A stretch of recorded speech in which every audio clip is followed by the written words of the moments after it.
Filosofía 11. Epistemología o teoría del conocimiento. Problema: el origen del conocimiento.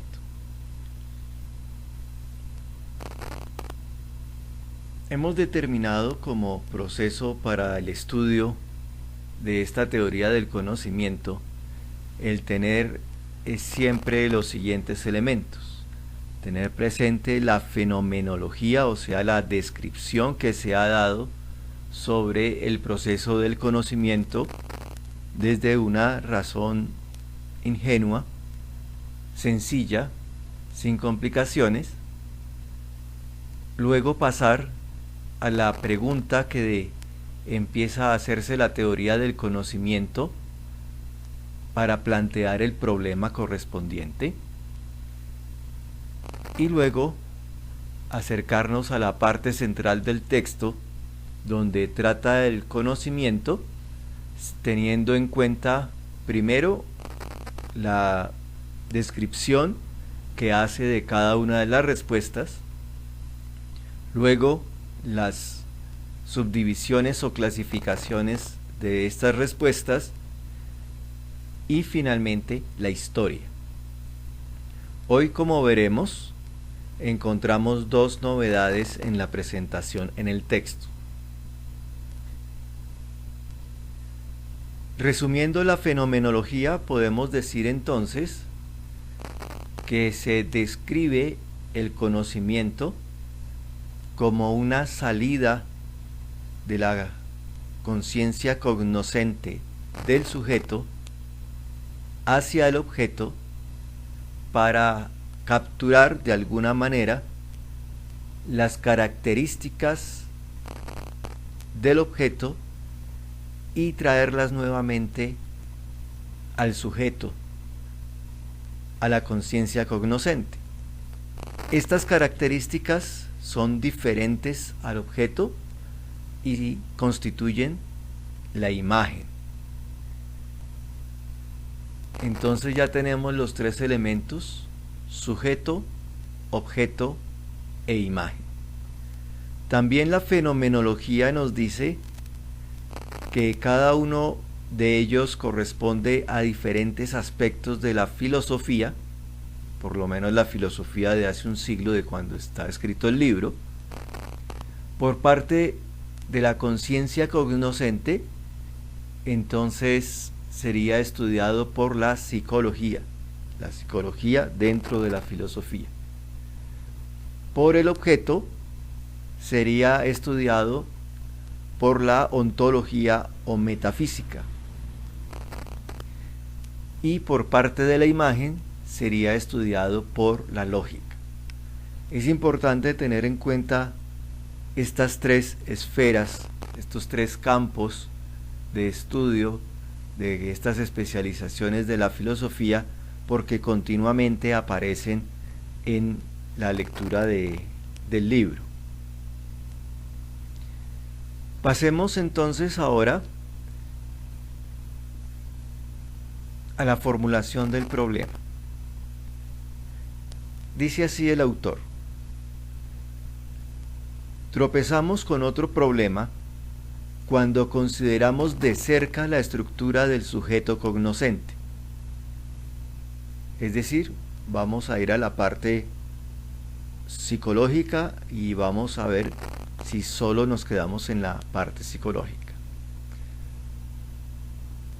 La estructura del sujeto cognoscente es una estructura dualista, es decir, tiene dos partes, dos facetas, dos dimensiones. El hombre es un ser espiritual y sensible. Aquí entonces estamos diciendo inmaterial y material.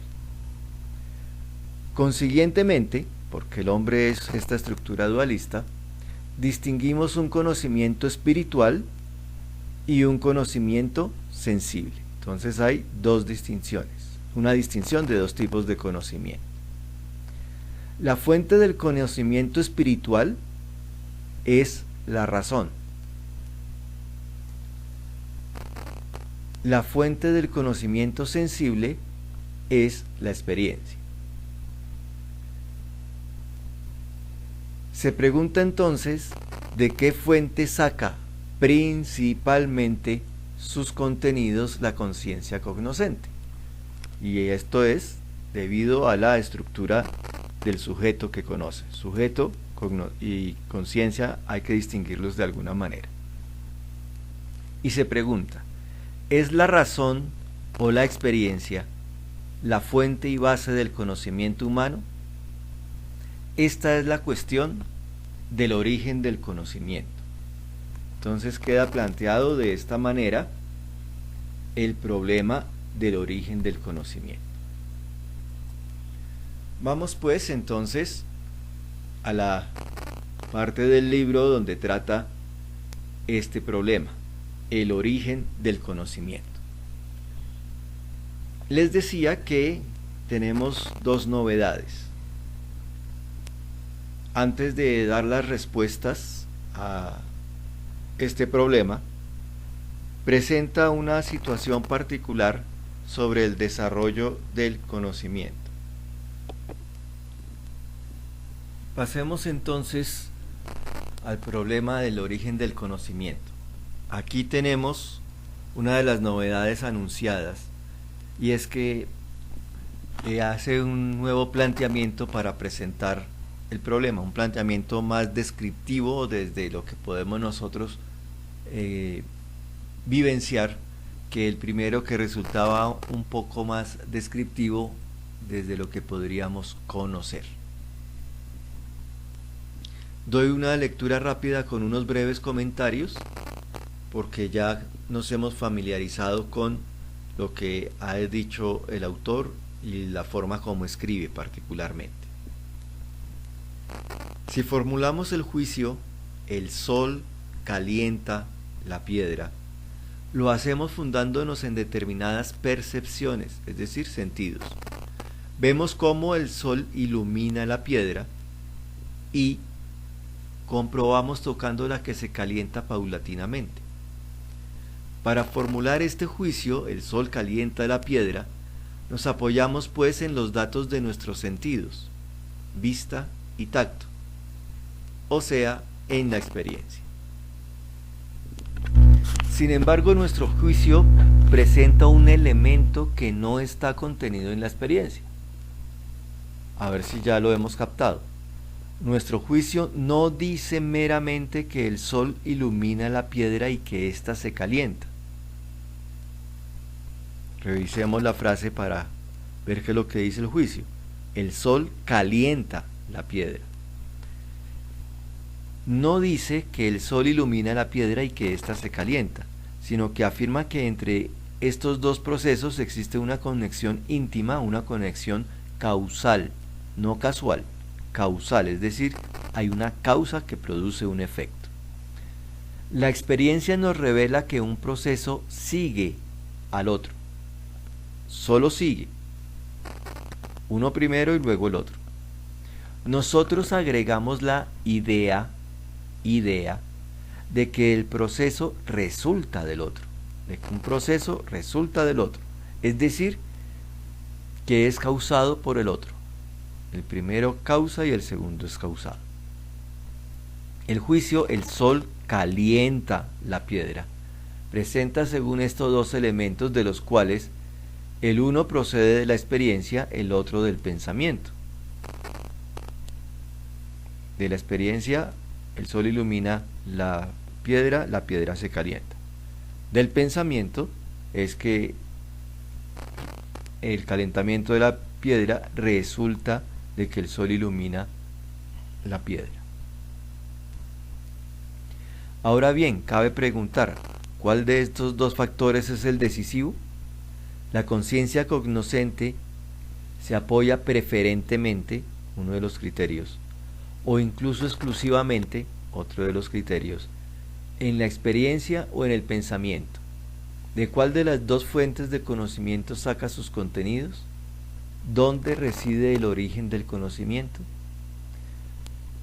La cuestión del origen del conocimiento humano puede tener tanto un sentido psicológico como un sentido lógico.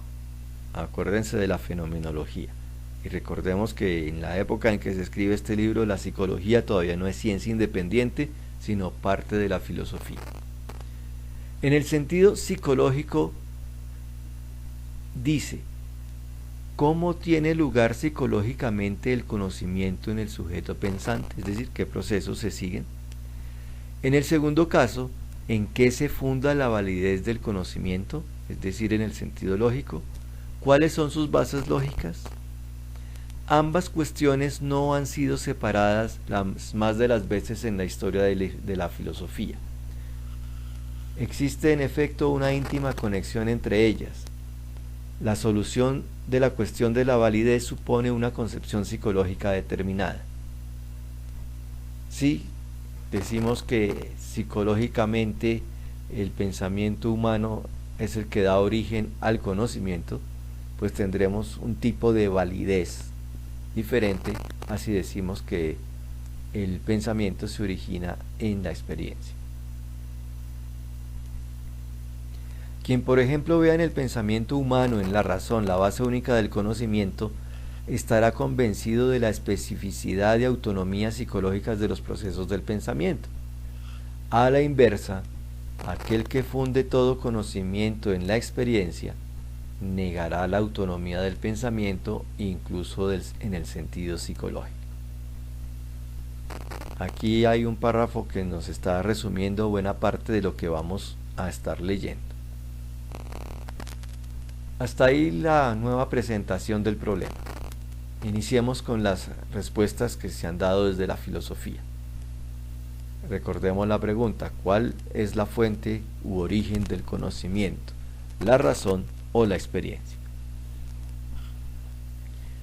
La posición epistemológica que ve en el pensamiento, en la razón, la fuente principal del conocimiento humano se llama racionalismo, de ratio, razón.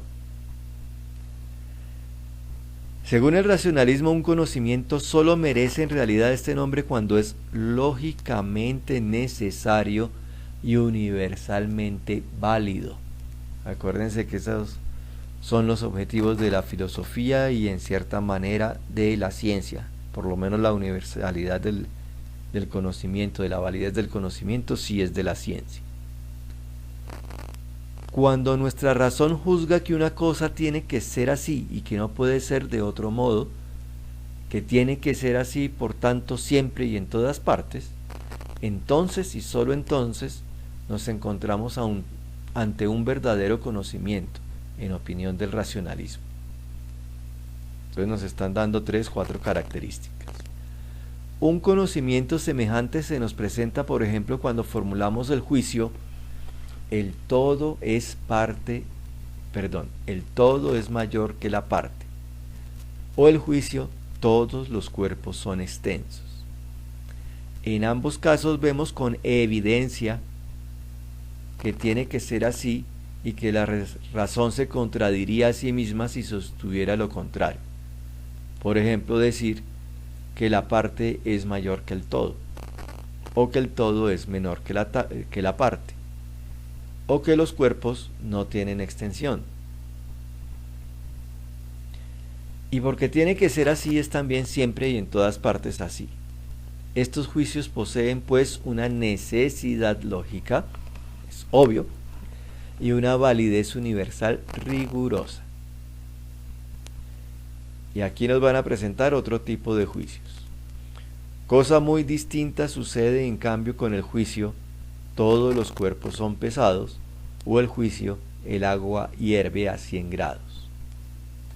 En este caso solo podemos juzgar que es así, pero no que tiene que ser así, es decir, en todo lugar y en todo tiempo y en todas las circunstancias. Es perfectamente concebible que el agua hierva a una temperatura inferior o superior, y tampoco significa una contradicción interna representarse un cuerpo que no posea peso, pues la característica o la nota del peso no está contenida en el concepto de cuerpo. Estos juicios no tienen pues necesidad lógica. Asimismo les falta la rigurosa validez universal. Podemos juzgar únicamente que el agua hierve a los 100 grados y que los cuerpos son pesados, hasta donde hemos podido comprobarlo. Estos juicios, para ser de validez universal, tendríamos que hervir toda el agua y pesar todos los cuerpos. Estos juicios solo son válidos dentro de límites determinados. La razón de ello es que en estos juicios nos hallamos atenidos a la experiencia. Entonces la experiencia no la hemos tenido de toda el agua ni de todos los cuerpos. Esto no ocurre en los primeros juicios. La parte es menor que el todo. Formulamos el juicio todos los cuerpos son extensos, representándonos el concepto de cuerpo y descubriendo en ese concepto la nota o la característica de la extensión. Entonces no estamos diciendo nada nuevo. Este juicio no se funda pues en ninguna experiencia, sino solo en el pensamiento, en el concepto de cuerpo. Resulta por lo tanto que los juicios fundados en el pensamiento, los juicios procedentes de la razón, poseen necesidad lógica y validez universal. Los demás, por el contrario, no. Todo verdadero conocimiento se funda, según esto, así concluye el racionalismo, en el pensamiento. Este es, por ende, el pensamiento, la verdadera fuente y base del conocimiento humano. En el siguiente párrafo nos hace un comentario sobre el origen contextual, histórico sí, pero contextual, de este tipo de pensamiento. Una forma determinada del conocimiento ha servido evidentemente de modelo a la interpretación racionalista del conocimiento. No es difícil decir cuál es el conocimiento matemático. Este es en efecto un conocimiento predominantemente conceptual y deductivo. De unos conceptos se deducen los otros. En la geometría, por ejemplo, todos los conocimientos se derivan de algunos conceptos y axiomas supremos. Otra cosa es que podamos eso representarlo, la geometría dibujada. El pensamiento impera con absoluta independencia de toda experiencia, siguiendo solo sus propias leyes, las del pensamiento. Todos los juicios que formula se distinguen además por las notas de necesidad lógica y la validez universal. Por eso hay que hacer una deducción lógica. Pues bien, cuando se interpreta y concibe todo el conocimiento humano con arreglo a esta forma del conocimiento, se llega al racionalismo. Es esta en efecto una importante razón explicativa del origen del racionalismo. Según veremos tan pronto como consideremos de cerca la historia del mismo. La historia revela que casi todos los representantes del racionalismo proceden de la matemática.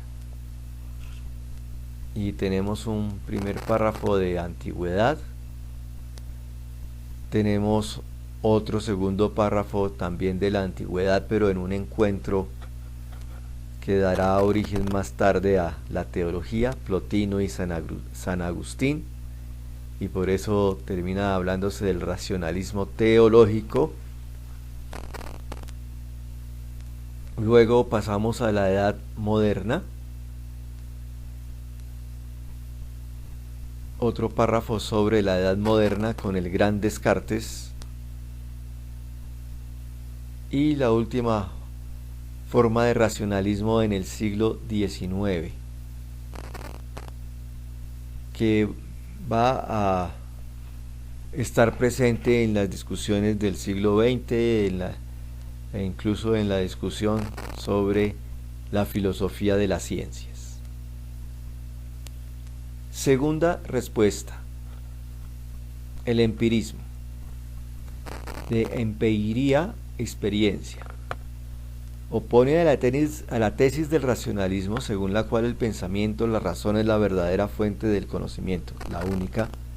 La antítesis que dice: la única fuente del conocimiento humano es la experiencia. En opinión del empirismo no hay ningún patrimonio a priori, primero, de la razón. La conciencia cognoscente no saca sus contenidos de la razón, sino exclusivamente de la experiencia. El espíritu humano está por naturaleza vacío, es una tabula rasa. Antes se escribía en tablas, sería como un tablero sin escribir, una hoja por escribir y en la que describe la experiencia, no la razón. Todos nuestros conceptos, incluso los más generales y abstractos, proceden de la experiencia.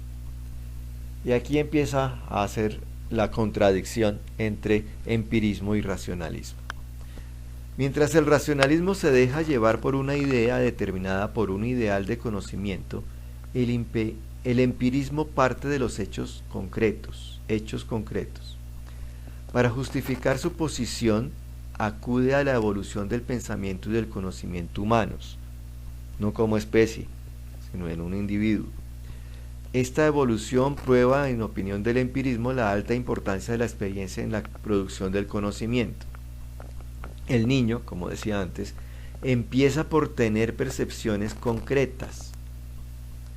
Sobre la base de estas percepciones llega paulatinamente, poco a poco, a formar representaciones generales y conceptos. De las percepciones llegará a los conceptos. Estos nacen, por ende, orgánicamente de la experiencia, es decir, organizados desde la experiencia. No se encuentra nada semejante a estos conceptos que existen acabados en el espíritu o se forman con total independencia de la experiencia. Es decir, no hay lo que estaba afirmando el racionalismo de un mundo espiritual o inmaterial. La experiencia se presenta, pues, como la única fuente del conocimiento. Aquí nos vuelve a hablar del contexto histórico, del origen del empirismo. Mientras los racionalistas proceden de la matemática las más de las veces, la historia del empirismo revela que los defensores de este proceden casi siempre de las ciencias naturales. Y ya ahí alcanzamos a intuir la diferencia. Ello es comprensible. En las ciencias naturales, la experiencia representa el papel decisivo. En ellas se trata sobre todo de comprobar exactamente los hechos mediante una cuidadosa observación. Desafortunadamente, la forma como enseñamos las ciencias naturales no es con observación, sino con los resultados. El investigador está completamente entregado a la experiencia. Es muy natural que quien trabaje preferente o exclusivamente con arreglo a este método de las ciencias naturales propenda de antemano a colocar el factor empírico sobre el racional, más importante la experiencia que la razón.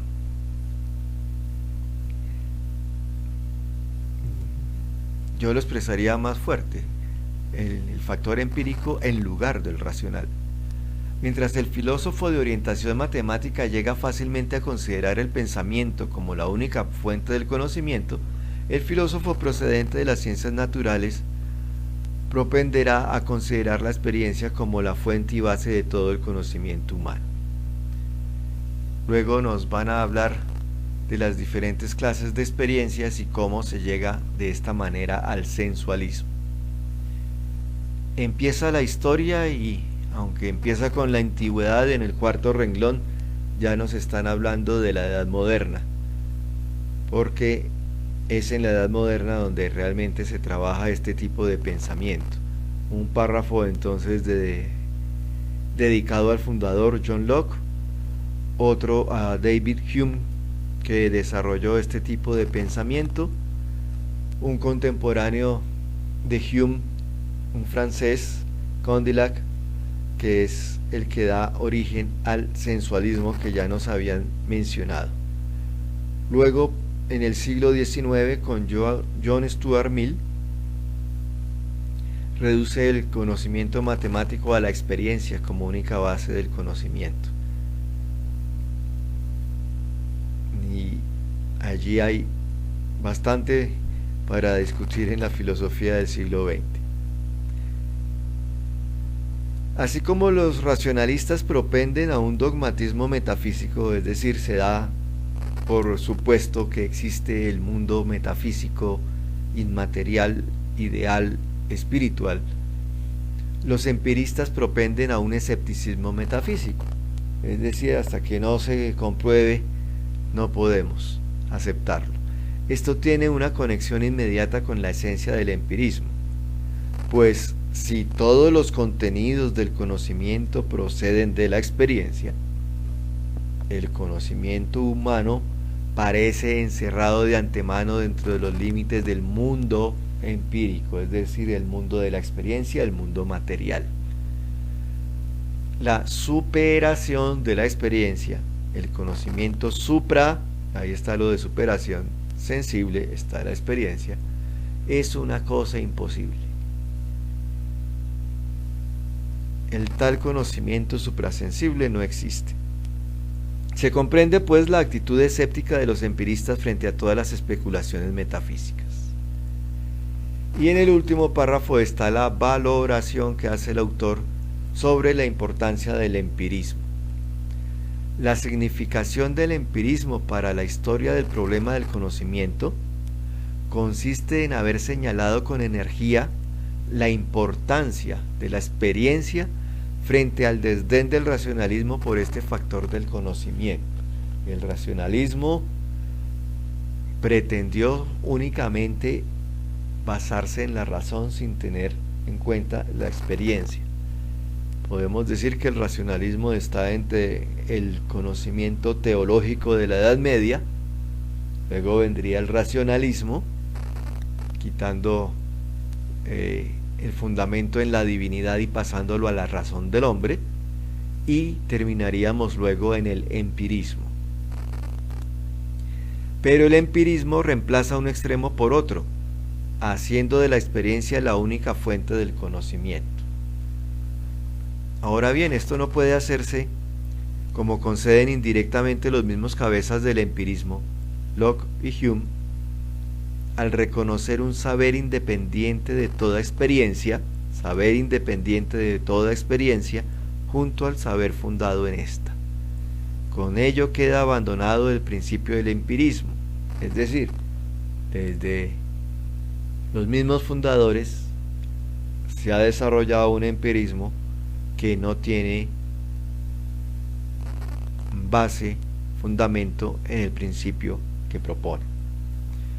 Pues lo decisivo no es la cuestión del origen psicológico del conocimiento, sino la de su valor lógico.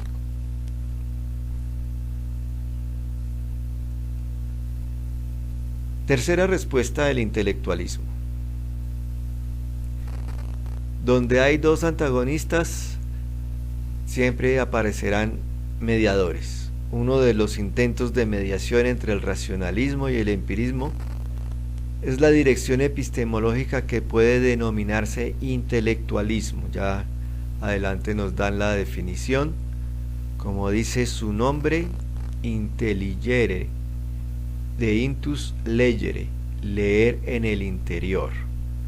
Entonces veremos a qué se están refiriendo. Mientras el racionalismo considera el pensamiento como la fuente y base del conocimiento y el empirismo la experiencia, el intelectualismo es de opinión que ambos factores tienen parte en la producción del conocimiento, es decir, razón y experiencia. El intelectualismo sostiene con el racionalismo que hay juicios lógicamente necesarios y universalmente válidos, y no sólo sobre los objetos ideales, como los matemáticos, sino sobre los objetos reales, como los de las ciencias naturales. Pero mientras que el racionalismo consideraba los elementos de estos juicios, los conceptos, como un patrimonio a priori de nuestra razón, es decir, primero en la razón, el intelectualismo los deriva de la experiencia, es decir, después de la experiencia. Primero la experiencia y de ella surgen los conceptos. Ahí está la diferencia con el racionalismo. Como su nombre lo indica, leer en el interior, la conciencia cognoscente lee en la experiencia, saca sus conceptos de la experiencia. Su axioma fundamental es la frase ya citada: nihil es intellectu Nihil es in intellectu quod prius not fuerit in sensu. No hay nada en el intelecto que primero no haya sido en los sentidos, en la experiencia. El axioma es el mismo, pero se entiende diferente. Es cierto que también el empirismo ha invocado repetidamente este axioma, pero para el empirismo significa algo completamente distinto. El empirismo quiere decir que en el intelecto, en el pensamiento, no hay contenido nada distinto de los datos de la experiencia, nada nuevo. Allá se decía que era experiencia más algo nuevo. Cuidado con esto.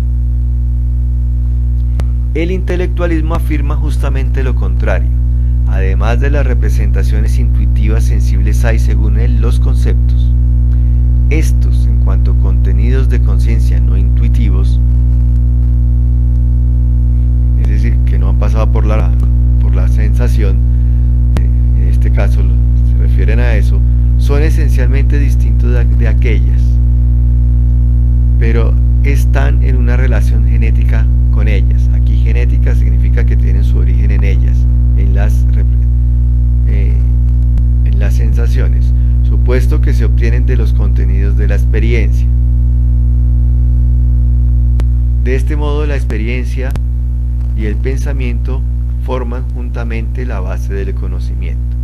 Entonces aclaremos, primero la experiencia y luego el pensamiento. Ese es el proceso de leer dentro, del intelectualismo. Y un párrafo dedicado a Aristóteles, otro a la Edad Media con Santo Tomás de Aquino, y terminamos con el intelectualismo.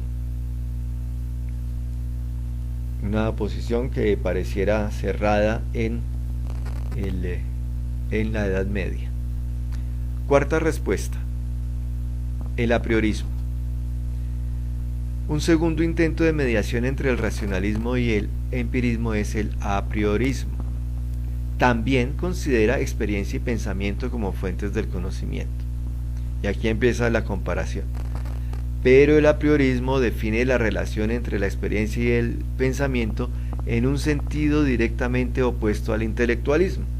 Ya con esto nos dijo todo.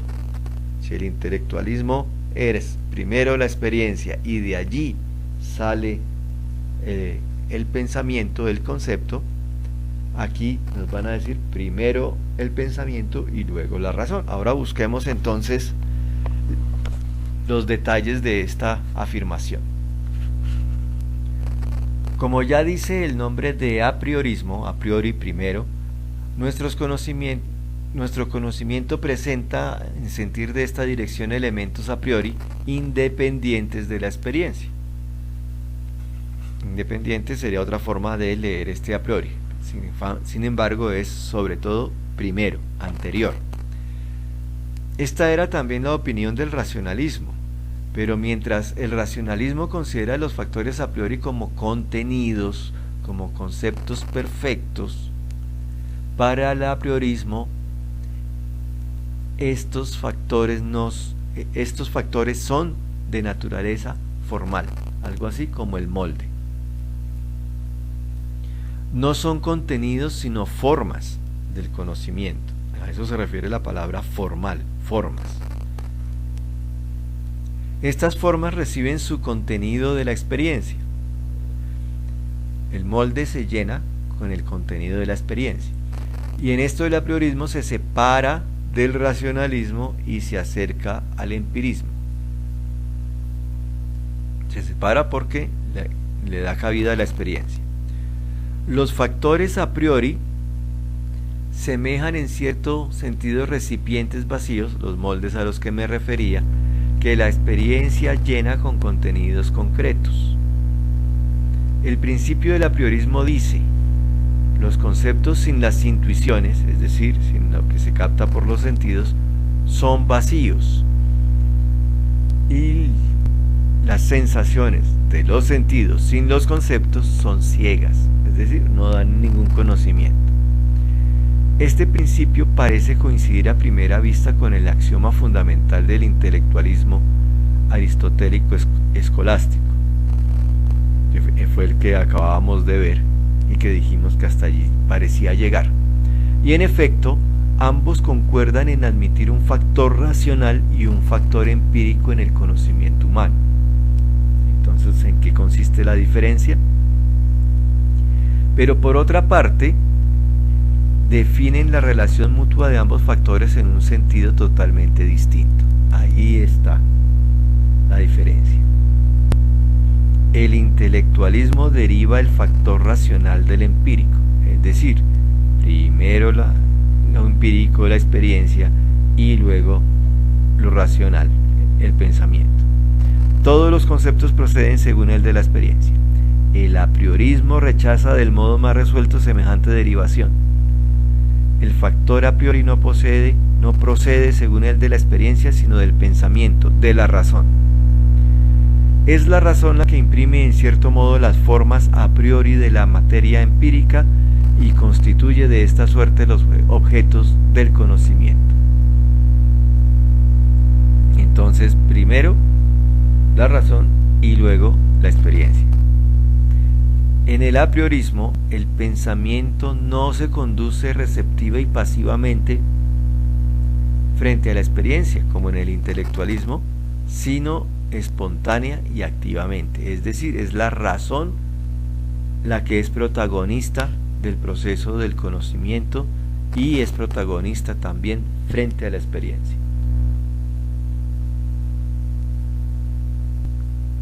Y empezamos la historia con Kant, que precisamente lo teníamos en la breve historia de la teoría del conocimiento que nos había presentado el autor en la introducción. Y aquí hay un párrafo que resume prácticamente todo lo que hemos dicho. Si ponemos el intelectualismo y el apriorismo en relación con las dos posiciones antagónicas entre las cuales quieren mediar, descubrimos enseguida que el intelectualismo se acerca al empirismo, el apriorismo, por el contrario, al racionalismo. Entonces ahí hemos resuelto la línea de los opuestos, la línea lógica entre unos y otros. El intelectualismo deriva los conceptos de la experiencia, mientras que el apriorismo rechaza esta derivación y refiere el factor racional, no a la experiencia, sino a la razón. Entonces tengamos en cuenta que las respuestas dadas hasta aquí llegaron al siglo XIX. Por eso tenemos la quinta respuesta, crítica y posición propia, que es la de Hessen, en la cual va a ampliar las críticas hechas a racionalismo y a empirismo, y va a hacer una crítica no tan fuerte al intelectualismo y al apriorismo. Recomiendo una lectura atenta, puesto que también nos vuelve a hablar de la esfera de lo psicológico y la esfera de lo lógico, es decir, del sujeto y de la imagen.